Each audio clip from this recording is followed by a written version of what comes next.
가끔 그런 질문을 받을 때가 있습니다.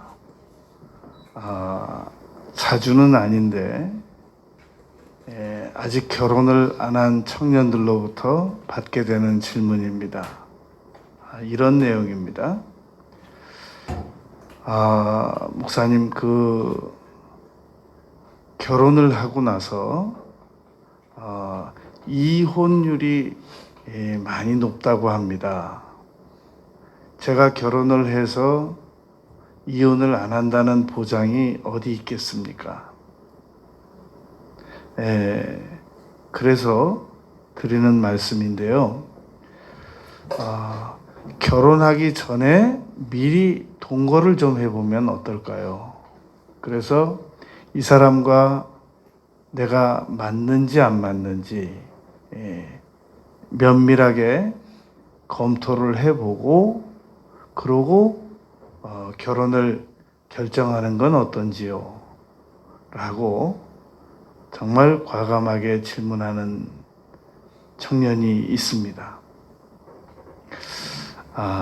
그런데 우리가 이제 그런 질문을 받았을 때, 청소년들이나 청년들에게 그런 질문을 받았을 때 거기에 동의를 해주는 그런 기성세대들이 있다는 겁니다. 무슨 생각을 가지고 동의를 하는가 얘기를 들어보면은 그래, 그게 상당히 설득력이 있는 것 같아.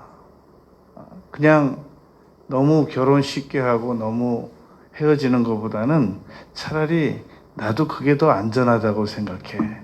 이 결혼 해본 사람이, 결혼 생활을 하고 있는 사람이 또 그렇게 대답을 하는 경우도 있단 말입니다. 그런데 결혼하기 전에 이 동거를 먼저 해보고 그리고 나서 상대를 결정하면 어떤 문제점이 발생되는지 다음과 같습니다. 아주 극단적인 예로는 이 상대에게 결혼에 대한 의무나 책임이 없기 때문에 지금 아직 결정 전이기 때문에 상대에게 온갖 서비스를 다 받으면서 더 나은 상대를 찾는다는 겁니다. 그 기간을 통해서. 이런 게 부족하구만. 마치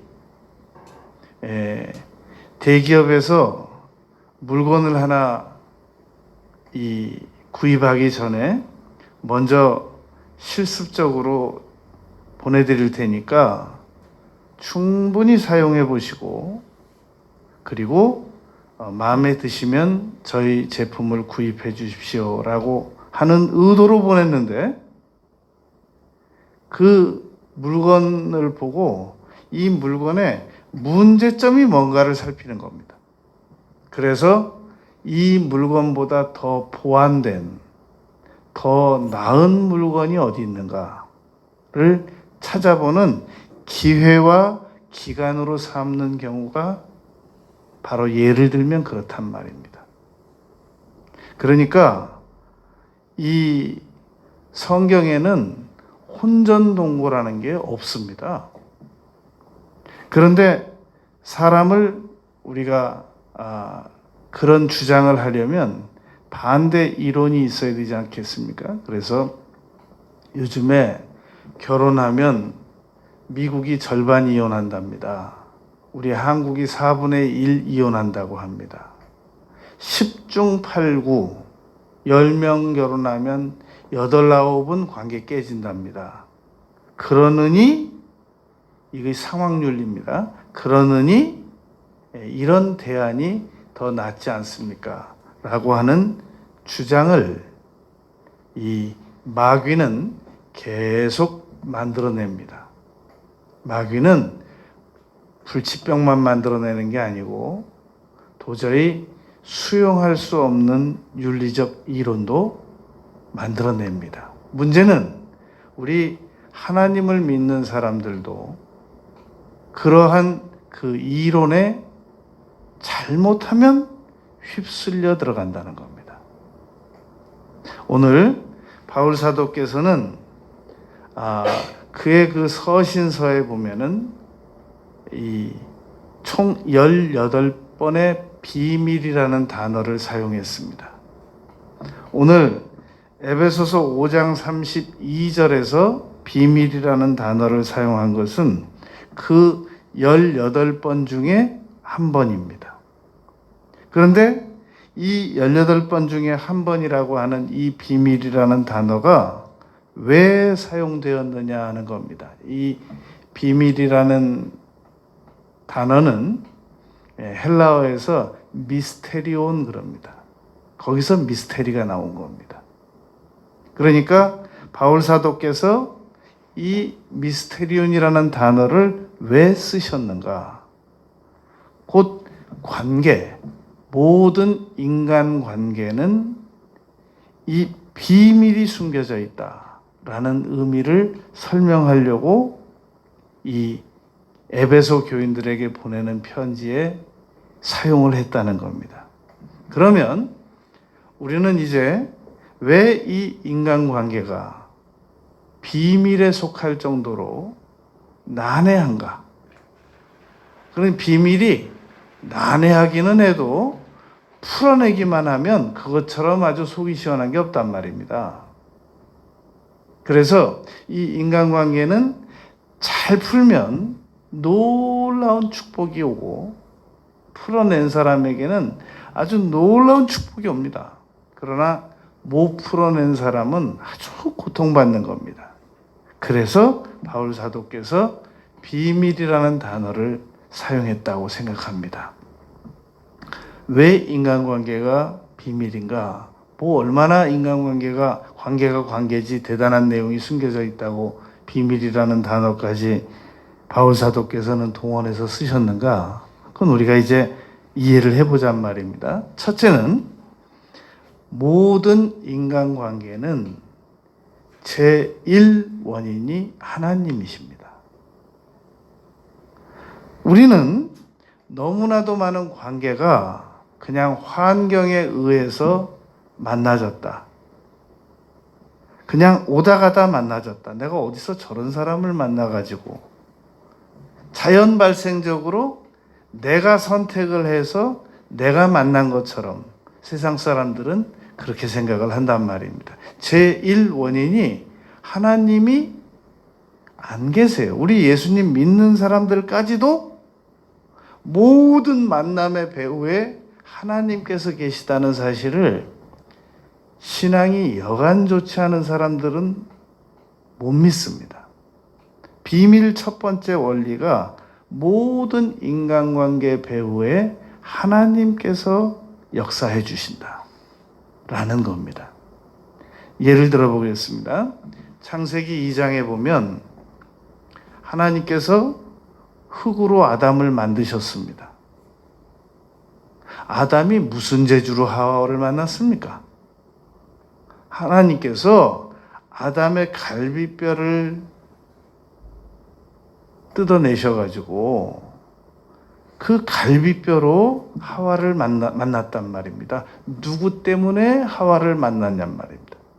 하와가 누구 때문에 아담을 만났으며 아담이 누구 때문에 이 하와를 만났겠느냐는 겁니다. 하나님입니다. 그 하나님께서 인간을 창조하는 방법 첫 번째가 흙으로 만드신 거고, 두 번이 갈비뼈로 만드신 거고, 세 번째가 남녀 관계를 통해서 만나게 하셨단 말입니다. 우리는 그 하나님께서 만나게 하신 그 방법대로 지금 이 세상 끝날까지 사람을 만나고 있는 중입니다. 제1원인이 하나님이시란 말입니다. 바벨탑을 건설한 사람들 외에는 다 이 말을 믿어야 됩니다. 내가 내 능력으로 우연히 오다 가다 만났다. 내 저 사람 만나지 말았어야 되는데. 잘 골라라. 이렇게 말하는 것은 하나님께서 모든 관계성에 원인 제공자라는 사실을 잘 이해하지 못해서 그렇습니다. 두 번째, 그런데 거의 관계의 대부분은 깨어져 나간다는 겁니다. 우리가 지금까지 태어나서 얼마나 많은 사람들을 만났습니까? 만약에 우리가 만난 사람들을 전부 다 모으기로 하면은 저 공설 운동장으로 가득 찰 수도 있습니다. 그런데 우리가 실질적으로 지금 관계를 맺고 있는 사람들은 얼마나 되느냐 말입니다. 관계를 보존하지 못하고 관계가 깨어져 나갔기 때문에 사람은 많이 만나는데 실질적으로 그 사람들과 나와 관계가 유지되는 경우는 극소수 몇몇 사람들과만 우리가 관계를 나누고 있는 중입니다. 왜 그런가? 있는 사람은 있는 모습 그대로 만나야 됩니다. 딱 사람을 만나자마자 이렇게 여길 좀 손봐야 되겠군. 이 사람은 이걸 좀 뜯어 고쳐야 되겠군. 이 사람은 이런 걸 좀 하지 말라고 그래야 되겠어. 이 사람은 아예 교육을 다시 시켜야 되겠어. 완전히 다 뜯어 고쳐가지고 내 사람으로 만들어야 되겠어. 내 사람으로 만들려면 그냥 기초부터 다 뜯어 고쳐야 되겠어. 이런 식으로 사람을 만나려고 하다 보니까 순순히 거기에 응해주는 사람이 누가 있겠습니까? 불편해서 계속 지적질하고 계속 평가질하고 계속 항의하고 못 살죠. 아무리 천만금도 좋지만 못 살죠.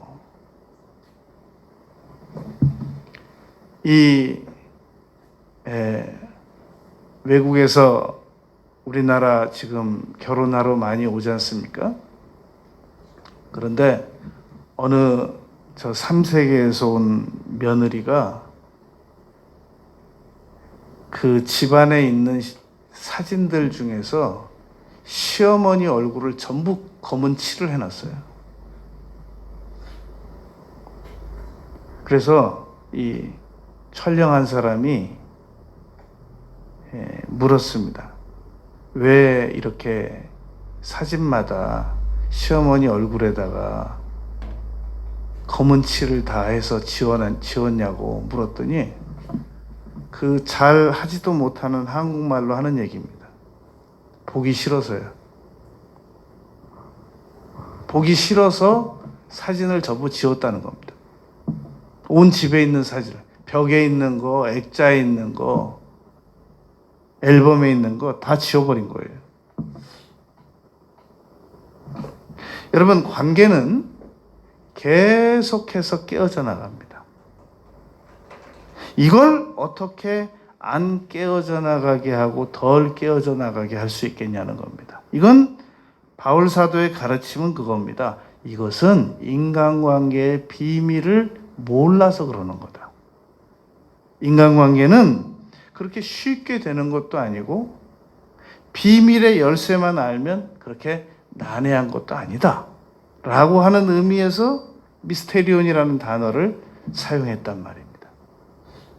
사람들이 보통 관계를 깨어져 나가게 하고 깨트리는 과정을 보면 상대를 완전히 내 마음대로 통제하려고 합니다. 최근에 이런 일이 있었습니다. 한 선배 가수가 후배 가수 집을 갔습니다.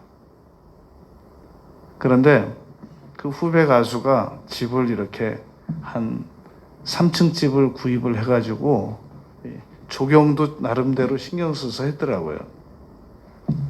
근데 이 선배 가수가 식사 대접만 받고 오면 되는데 실제 촬영이 나왔더라고요. 보니까 몇 가지를 이렇게 지적하는 거예요. 저기 있는 저 나무 있잖아. 저거 뽑아버려. 뽑아버리고 저거는 괜찮아. 저거 쳐내고. 그러니까 그 후배 가수가 네 네, 선배님, 그러고는 있는데,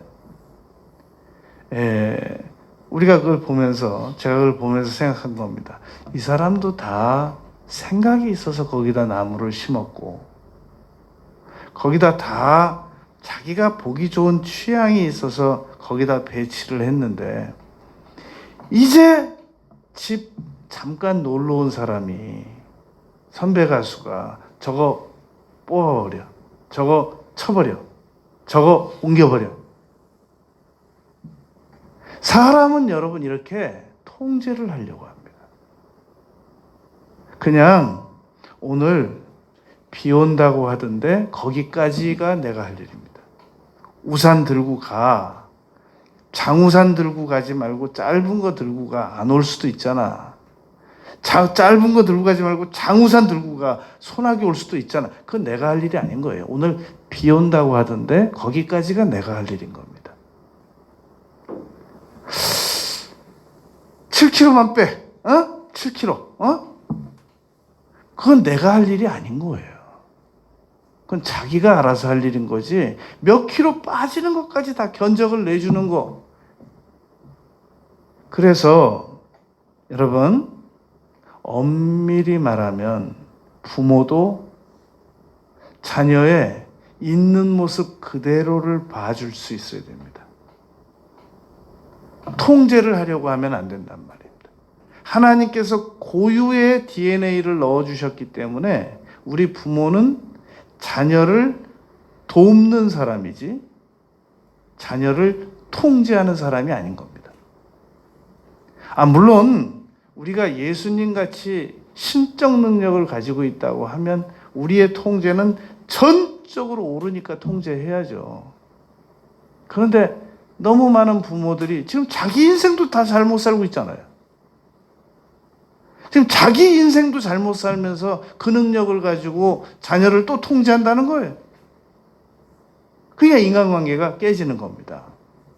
사람은 상대방이 정말로 나의 통제를 받고 싶어서 통제해달라고 사정을 하면 모를까? 그렇지 않은 이상은 상대의 고유의 그 은사도 존중하고 예우하고 그래 버릇해야 된단 말입니다. 그런데 자꾸만 사람들이 관계를 깨질 수밖에 없고 도망가고 싶을 수밖에 없을 정도로 불편하게 하는 거예요. 그러면 자녀도 지금 어쩔 수 없어서 부모하고 사는 것뿐이지 호시탐탐 기회를 노립니다. 도망가려고, 떨어져 살려고. 부부도 마찬가지란 말입니다. 주종관계도 마찬가지입니다. 주인과 직원도 주인이 너무 불필요한 통제를 많이 하고 정해진 권한 외에 뭐 이건 왜 했냐, 뭐 이 옷은 왜 입었냐,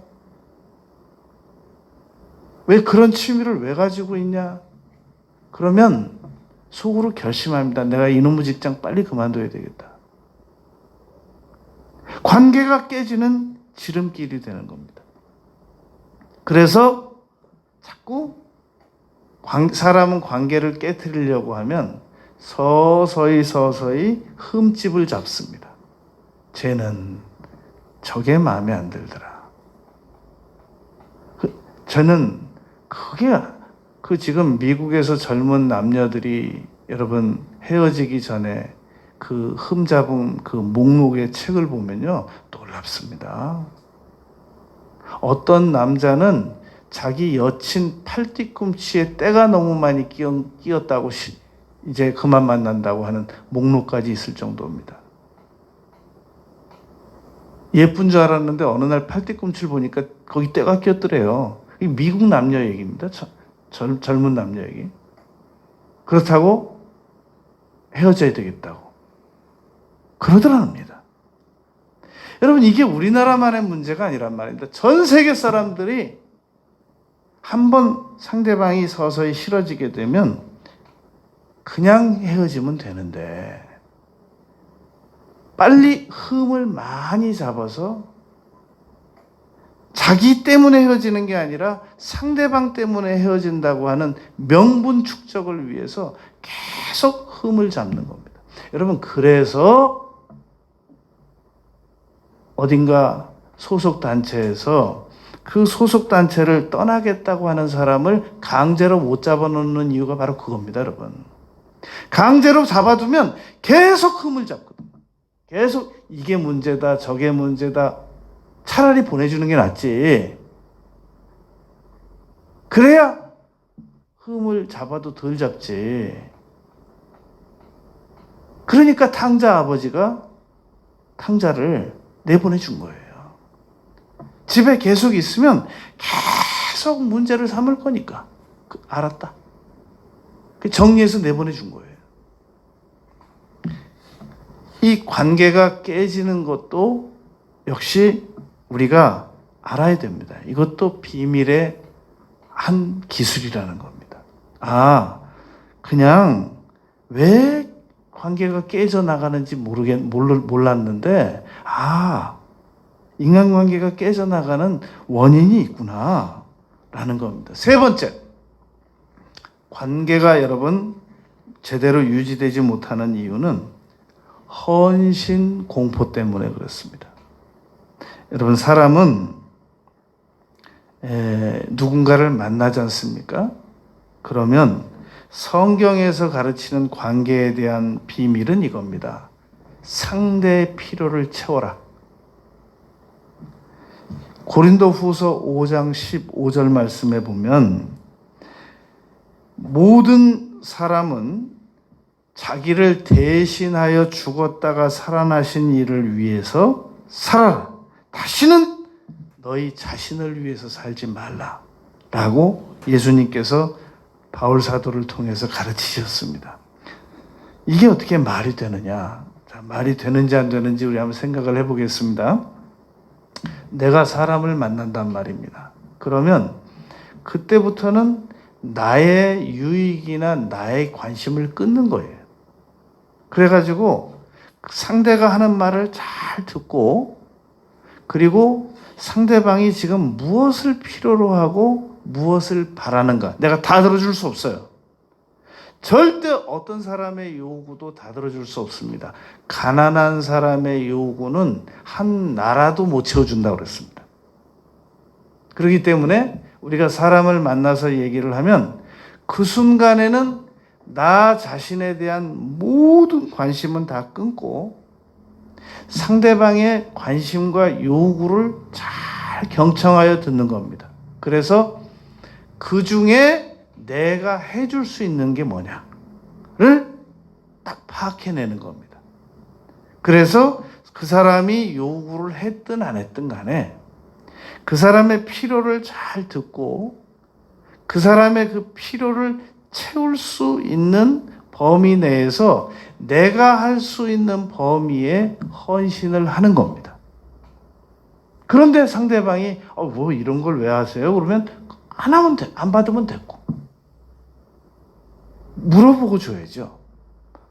막 주면 안 되고. 제가 이런 일을 할 수 있는데 혹시 제가 좀 도와드려도 괜찮겠습니까? 됐는데요? 됐으면 됐고. 어떻게 그런 생각을 하셨느냐고. 그러면서 주는 겁니다. 줬으니까 언제 돌아올 건가? 30배, 60배, 100배로. 그런 생각 안 하는 겁니다. 상대방이 고마워서 대가를 치르면 사랑의 빚 외에는 아무 빚도 지지 말라고 그랬기 때문에 받으면 받지만 아무 대가 안 치러도 괜찮아요.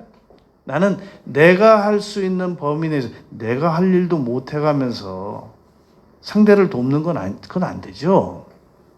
내가 지금 내 집 무너뜨려 가면서 남의 집 가서 고쳐줘서는 안 되죠. 내가 현재 내 상황 모든 여건을 볼 때 그 범위 안에서 내가 상대를 도울 수 있는 게 뭔가? 돕는 거. 그게 지금 예수님께서 우리에게 가르쳐 주시는 관계의 비밀이란 말입니다. 그러나 너무나도 많은 사람들이 사람을 만나면 나의 요구를 언제 말해야 되나? 이 사람에게 나의 필요를 어떻게 말해야 되나? 이 사람이 나의 필요에 대해서 언제 질문해 줄 것인가?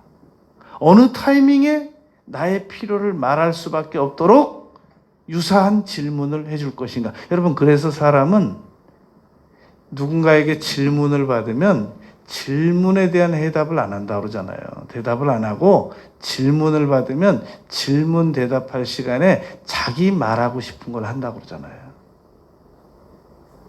그러니까 나의 요구를 상대방에게 만나서 그 얘기 했어? 아, 못했어. 그 얘기 못했으면 왜 갔어? 아, 기회가 안 나서 못했지. 헛일 했네. 여러분, 그게 세상 사람들의 대화 방식이란 말입니다. 나의 요구는 하나도 전달 안 해도 괜찮아요. 나의 요구는 하나님께서 어떤 경로를 통해서든지 채울 것입니다. 이 천국 가신 대천덕 신부님, 강원도 하사미리에서 그 토리 목사님의 그 후손입니다. 오셔서 오랫동안 그 하사미리에서 선교하고 지금은 아드님에게 물려주고 천국 가신 걸로 아는데, 그 대천덕 신부님께서는 한 달 중에 하루를 날을 잡아가지고 일체 침묵하는 날로, 언어 금식이에요. 뭐 미디어 금식도 있고 뭐 여러 금식도 있는데, 그 신부님께서는 언어를 금식하는 날이 있으십니다. 한 달에 한 번, 뭐 일주일에 한 번, 어떤 경우는 갑자기 선포하기도 하시고. 그러면 그날은 아침부터 저녁까지 시간을 정해놓고 한마디도 안 한대요. 그러면 너무너무 답답하대요. 말을 꼭 하고 싶은 말이 있는데 내가 오늘 말 안 하기로 한 날이기 때문에 그냥 견디고 있대요. 그 희한한 일이 발생된대요. 내가 하고 싶은 얘기를 꼭 누군가 와서 내가 말하고 싶은 사람에게 해준다는 거예요. 대신. 그러고 간대요. 이게 뭐 한두 번 체험하신 게 아니라는 거예요. 여러분, 내가 필요한 것들을 내 입으로 막 주변 많은 사람들에게 알려주고, 그 중에 누군가가 나의 필요를 알아서 좀 와서 채워줬으면 좋겠다. 굉장히 적극적인 마케팅이죠. 그런데 그렇게 한다고 채워지는 게 아니란 말입니다.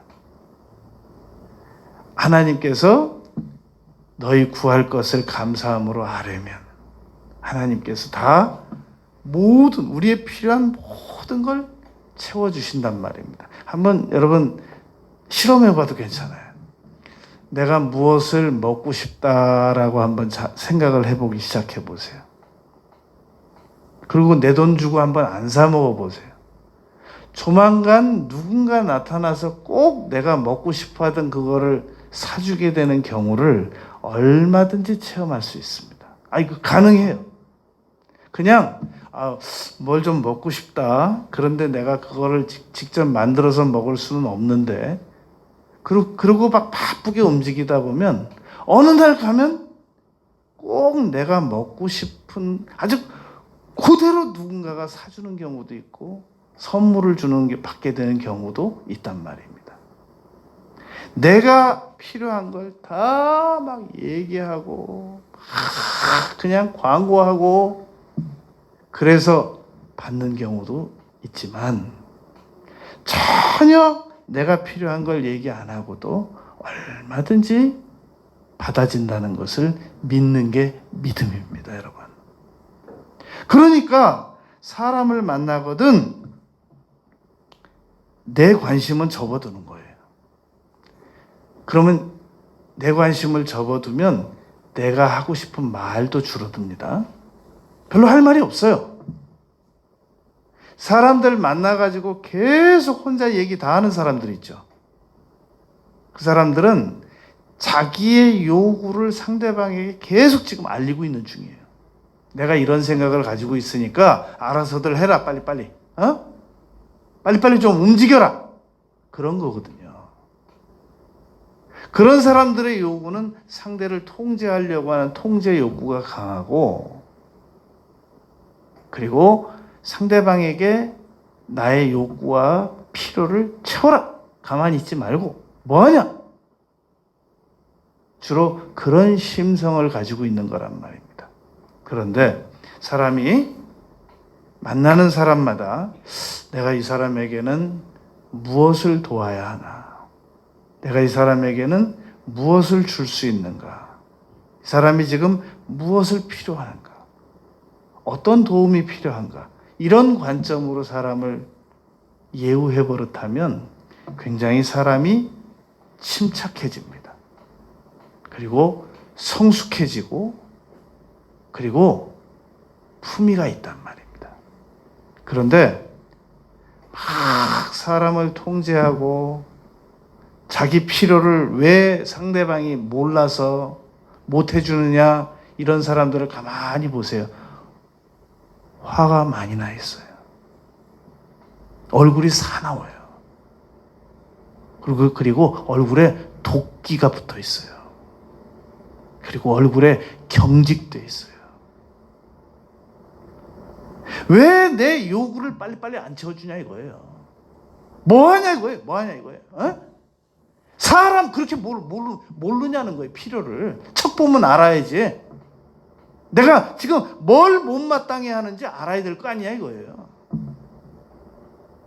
근데 문제는 그런 사람들이 주변에 있잖아요. 도망갑니다. 아, 다음부터는 저 사람 가까이 가지 말아야 되겠다. 오늘 너무 무섭더라. 아주 그냥 찬바람 불더라.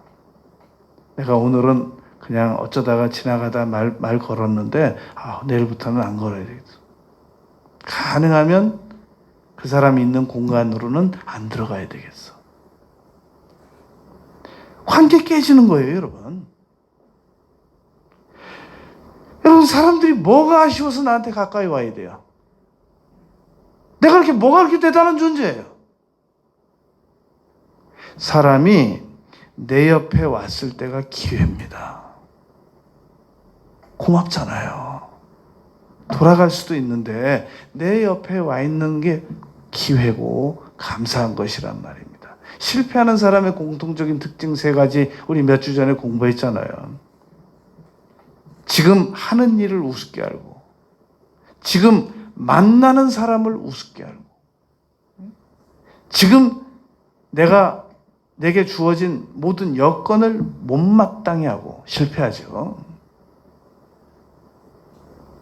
지금 내가 하는 일이 소중하고 감사하고, 지금 내 옆에 다가온 사람이 감사하고 나를 도와줄 사람이고, 꼭 딱 다가오자마자 그냥 지갑 꺼내갖고 돈을 줘야 되겠어요? 그래 돈 도와주는 거예요? 세상에 그런 계산법이 어딨어요? 가까이 다가와서 얘기를 하면 이 사람이 무엇이 필요하겠구나. 가서 해주겠죠. 가서. 그런데 온 현장에서 인상 쓰고 내가 뭐가 못마땅한 줄 알아? 반드시 실패하죠. 지금 사람이 다가왔을 때 천사처럼 행동해도 성공할까 말까한데, 사람이 다가왔을 때 막 가로는 유다처럼 인상 짓고 어떻게 살아가려고 그래요? 여러분, 우리는 이 결혼 관계라는 것도 인간관계나 결혼관계나 똑같아요. 결혼관계라는 것도 결혼을 하게 되면 놀라운 행복이 다가올 줄 기대하고 있습니다. 그러고 결혼합니다. 성경적인 근거를 볼게요. 하나님께서 창세기 1장에서 천지를 창조하셨습니다. 사람을 만드셨어요. 2장에서 아담의 갈비뼈를 뽑아서 남녀를 만들어 주셨어요. 하나님이 줄에 쓰셨어요. 결혼이 이루어졌어요. 내 뼈 중에 뼈로다라고 놀랍게 경탄하며 만족했습니다. 창세기 3장에서 관계 깨졌습니다, 여러분. 1장, 2장에서 있었던 그 행복이 창세기 3장에서 뱀이 와가지고 깨트렸잖아요. 어느 결혼 관계가 에덴 동산 같은 결혼 관계가 어디 있어요? 그러므로 나는 결혼하게 되면 놀라운 행복이 기다리고 있을 거야. 그거 어디서 배운 거예요? 누구한테 받은 사상이에요? 결혼이라는 것은 그러잖아요. 혼자 살면 외롭다. 결혼해라. 그럼 지겹다. 그런 말도 있어요. 결혼이라고 하는 건 여러분 정말 나 중심에 살던 그 스타일을 다 포기해야 되고 상대를 위해서 살아야 되고 자녀를 위해 살아야 나는 없어지는 거예요. 그래서 상대가 나를 도와주면 좋은 거고 안 도와주면 어쩔 수 없는 거고 그게 여러분 결혼인 거지. 많은 청년들이 결혼하게 되면 정말로 행복해질 줄 알았대요. 어디 그런 게 써 있어요? 결혼하면 행복해진다는 말을 어디서 난 지금까지 결혼하면 행복해진다는 말을 읽어본 적도 없고 들어본 적도 없어요. 실제로 결혼을 하게 되면 여러분 부부가 그렇습니다. 이제 부부들이 뭐 한 10년 살고 한 5년 살고 뭐 결혼 생활이 어떻고 그러면 우리 20년 30년씩 결혼 생활 해본 사람들은 어떤 땐 보면 가소롭다고요. 여러분 이 배우자는 10년 봐도 몰라요. 2, 3년 보면 알 줄 알지만 천만에입니다. 한 10년쯤 살아도 몰라요. 한 20년쯤 이렇게 살아보면 전혀 상대방에게 없던 모습이 나타나기 시작해요. 저런 면이 있었어? 좋은 쪽으로도 나타나고 안 좋은 쪽으로 놀라운 쪽으로도 나타나요. 너무 놀라지 마세요. 그냥 그런 거예요, 인간은. 그러니까 바울 사도께서는 이런 걸 다 알아야 된다라는 차원에서 미스테리온이라는 단어를 쓰신 거예요. 네 번째, 여러분 첫 번째가 모든 인간관계의 제1 원인은 하나님이시다. 내가 만들어낸 거 아닙니다. 두 번째, 그러나 관계의 대부분은 깨어져 나간다. 세 번째, 사람들이 깨어지는 관계를 가속화시키는 이유는 헌신 공포 때문이다 라는 겁니다. 주기를 싫어해요. 베푸는 걸 싫어한단 말입니다. 그래서 요즘 결혼 안 하려고 그러잖아요. 내가 왜 거기다 헌신해야 되냐는 거예요. 나 혼자 살면 잘 살 텐데. 그래서 점점 더 결혼 안 하고 출산 안 하는 젊은 사람들이 많이 늘어나고 있습니다. 그러나 또 한 가지 통계가 있는데 결혼 안 하는 사람들, 출산 안 하는 사람들은 늘어나는데 결혼을 그리워하는 사람들, 출산을 그리워하는 사람들은 점점 더 많이 늘어나고 있대요. 갤럽 조사연구소 결과입니다. 왜 못하느냐? 헌신 공포 때문입니다. 나는 언제든지 헌신할 거야 라고 결심이 선 사람들은 전혀 무섭지 않습니다. 그런데 몸 움직여서 헌신해야 되는데 내가 그걸 할 수 있을까? 아무리 생각해보면 나는 그걸 못하겠어. 못하는 거예요. 네 번째, 그래서 바울 사도께서는 오늘 32절에서 에베소서 5장 32절에서 모든 관계를 비밀이라는 단어를 사용하셨습니다. 그러면서 이 비밀이 유지되려면 적어도 7가지의 이 놀라운 기능이 움직여져야 이 비밀이 제대로 유지가 되고 관리가 된다는 겁니다. 첫 번째가 이 비밀이 유지되려면 21절 그리스도를 경외하고 피차 복종하라. 상호희생이라는 겁니다. 결혼은 상호희생입니다. 모든 관계는 여러분 상호희생입니다. 나는 내가 할 수 있는 일은 내가 하면서 상대방이 할 수 있는 일은 상대방이 해서 상호 돕는 거지. 어떤 관계도 위치만 가지고 예우를 받으려 하거나, 여러분 부모라고 해서 예우만 받으면 되겠어요? 남자라고 해서 힘으로 여성들을 제압하고 예우만 받으려고 하면 되겠습니까? 에베소서에서는 특별히 남자들에게 아내를 사랑하라는 말을 3번이나 강조합니다. 남자가 힘으로 물 떠와, 밥 가져와, 빨래해와, 집안 치워.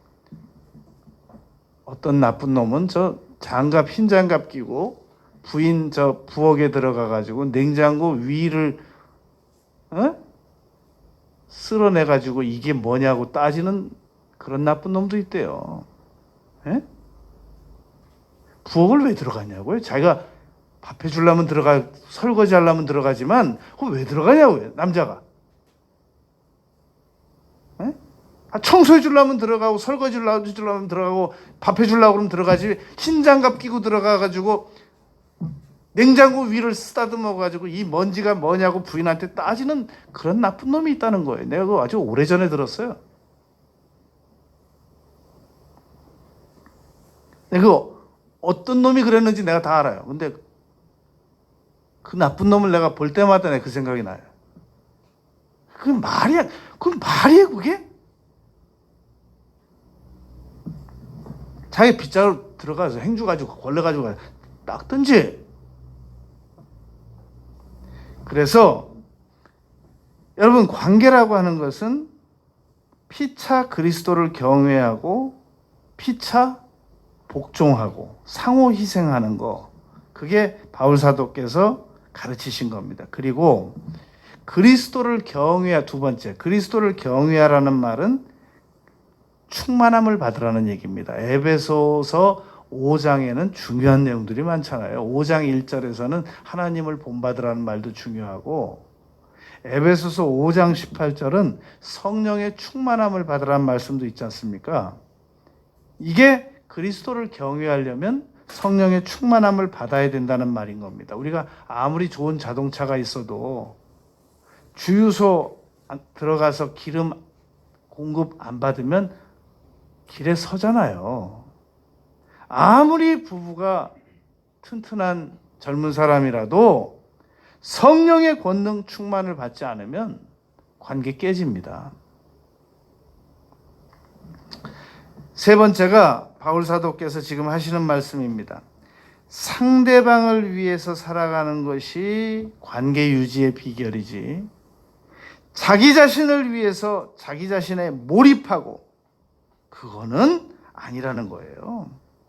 자기밖에 모르는 이기심을 가진 사람들과 관계를 가지게 되면 그 관계는 깨진다는 겁니다.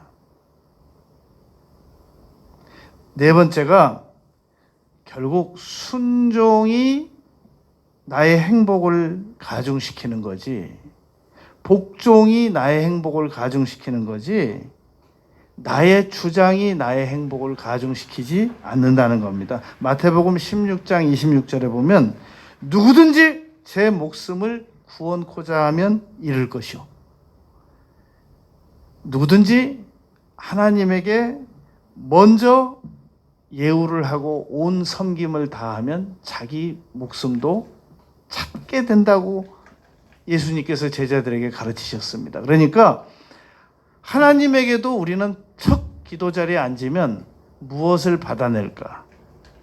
무엇을 구할까? 모든 관심이 거기 있거든요. 여러분, 우리가 사람들 아무나 만나러 나갑니까? 이 사람이 적어도 나한테 냉수 한 그릇이라도 줄 수 있는 사람이라야 시간 내서 나가죠.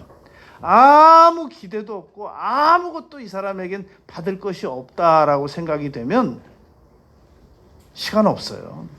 다음에 보자고 그래요. 안 만나지고 못 만나지고 몸이 말을 안 듣습니다. 하나님께서 우리에게 그렇게 주실 게 많은데도 불구하고 지금 몸이 안 들어서 말을 안 들어서 못 나가고 있는 중인데, 우리가 어디 이득이 없다고 생각하는 사람에게 나가겠냐 말입니다. 그런데 하나님께서도 말씀하시는 겁니다. 우린 하나님 앞에 척 가서 앉으면 무엇을 받을까? 주시옵소서, 역사하시옵소서. 그리고 계속해서 30년 전에 말씀드렸던 거 하나님께서 지금 모르고 계실까 봐 조목조목 말씀드리고 있단 말입니다. 그런데 우리가 사람 앞에 가서 이 사람의 관심이 뭔가를 한번 이야기하고 와보세요. 어떤 일이 발생되겠나? 내 얘기 하나도 안 하는 거예요. 나의 요구 필요 아무것도 얘기 안 하는 거예요. 그리고 상대방하고 앉아가지고 만나는 시간 내내 이 사람의 요구가 뭔가 잘 들어주고 어떻게 하면 도울 수 있는가만 하고 와보세요. 어떤 일이 발생되는가? 그 사람이 가만히 있겠습니까? 보다 처음 본 사람인데 가만히 있겠습니까? 여러분, 우리가 하나님 앞에 앉아가지고 내가 하나님을 위해서 뭘 해드려야 되나? 하나님께서 무엇을 원하시는가에 대해서만 1시간 동안 계속 연구하고 앉아 있어 보세요. 하나님께서 우리 가만 두시겠습니까? 그래, 이제 철났구나. 그럼 계속 그렇게 살아라. 당분간. 마음 변하면 안 된다. 그리고 아무것도 안 주시겠습니까? 여러분, 우리는 너무 이기적이에요. 그러면서도 관계가 왜 깨져 나가는지도 모르고, 그러면서도 우리 주변에 사람들이 왜 없는지도 몰라요. 굉장히 똑똑하죠. 주장도 얼마나 강한지 몰라요. 근데 왜 이렇게 똑똑한데 열매는 비교적 적어요? 뭔가 우리가 잘못 살고 있다는 거예요. 우리가 지금 비밀을 모르고 있다는 겁니다. 여러분, 일단 군대 입대하면 남자들은 일체 자기가 옷, 양말, 신발 신경 안 씁니다. 오로지 국가에서 시키는 일만 합니다. 군에서 시키는 일만 합니다. 우리는 그리스도의 군사입니다. 성경은 얘기하고 있습니다. 자기를 위해서 사는 게 죄다. 여러분, 언제든지 나를 위해서 사는 게 죄고 상대방을 위해서 사는 것이 그리스도의 가르치심의 핵심이다라는 사실을 깨달아 알기만 하면 우리는 비밀의 키를 쥐인 겁니다. 그게 비밀입니다. 언제든지 나의 요구를 상대방에게 말하는 건 귀찮고 오직 상대방의 필요와 요구에 대해서만 집중하고 관심을 가질 수 있는 나의 가치관이 변화가 되면 이제 드디어 비밀의 키를 쥐인 겁니다. 언제든지 우리 가족들의 필요만을 위해서 생각하고 연구하고 기도하고 그러면 나는 이 비밀의 키를 잡은 겁니다. 바울 사도께서 5장 32절에서 에베소서 5장 32절에서 이 비밀이 크도다. 나는 그리스도와 교회에 대하여 말하노라.